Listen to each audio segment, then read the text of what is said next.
Video भले ना साफ हो, लेकिन संदेश साफ है।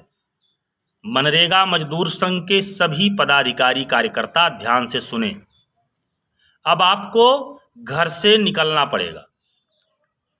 अपने गांव, अपने ब्लॉक के हर जरूरतमंद मनरेगा श्रमिक से मिलना पड़ेगा। उनसे मजबूती से, बिना डरे, बिना भय, बिना शर्म के यह कहना पड़ेगा कि आप मनरेगा मजदूर संघ से जुड़ो। यही आपका लाभ है। आप निसंकोच अपना वार्षिक सदस्यता शुल्क 100 रुपये संगठन को जमा करो, क्योंकि इसी से आपके टोपी, झंडे, कार्यालय, आंदोलन, दौड़ भाग के खर्चे कंप्लीट होंगे।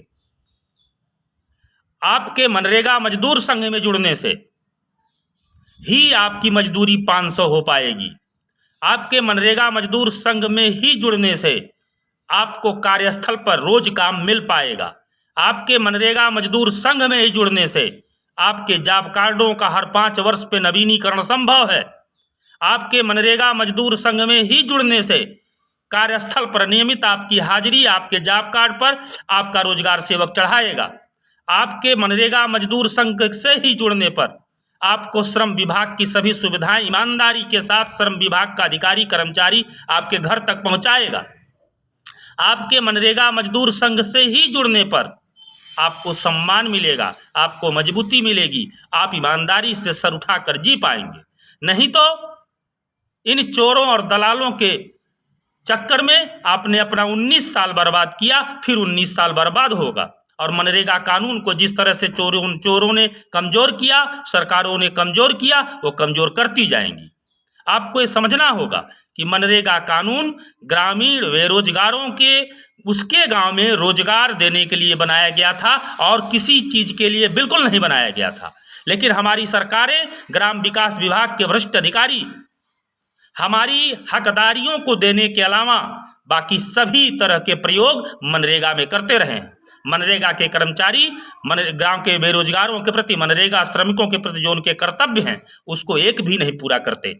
सरकार मनरेगा श्रमिकों के हाजिरी का प्रमाण उनके पास रहे, इसकी कोई व्यवस्था नहीं बनाती, लेकिन ऑनलाइन हाजिरी की व्यवस्था जरूर बनाती है।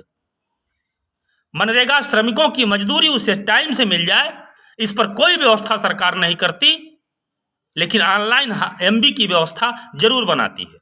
इस तरह से सभी व्यवस्थाएं मनरेगा श्रमिकों के अधिकारों का हनन है। और अगर यह काम करते समय गांव में कोई चोर दलाल आपको रोकता है और यह कहने की कोशिश करता है कि आप इन मजदूरों से 100 रुपया मत लीजिए, तो उसको बेइज्जत करिए।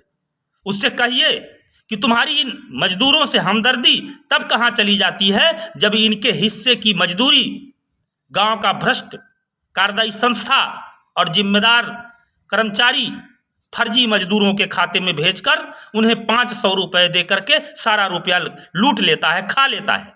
तब तुम्हारी ईमानदारी कहाँ जाती है? डट कर मुकाबला करिए। आपको अब जरूरतमंद मनरेगा श्रमिकों को इन दलालों के चक्कर से बाहर निकालना पड़ेगा और ये आपकी जिम्मेदारी है। हाँ, ध्यान रखें कि जो निर्धारित शुल्क संगठन से बनाया गया है उससे अधिक ना लिया जाए। आप मनरेगा श्रमिक को अपने घर का हिस्सा माने, अपने सुख दुख का हिस्सा माने और उनको उसी भावना से देखें जैसे आप अपने घर के भाइयों को, बच्चों को देखते हैं। और जोड़िए, डरिए नहीं। अगर हम भ्रष्टाचारी दलालों के तानों से डर जाएंगे, उनके उल्लंघनों से डर जाएंगे, तो अपने इस पवित्र उद्देश्य को पूरा कैसे करेंगे? गांव में हम बदलाव कैसे लाएंगे? हम आशा करते हैं कि आप सभी लोग डटकर इनका मुकाबला करेंगे और इसी में ही आपकी भलाई है।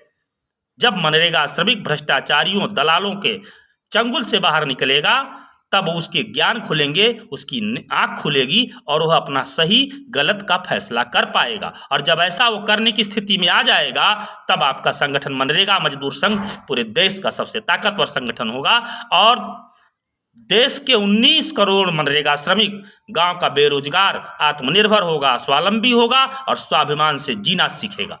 जय हिंद, जय भारत।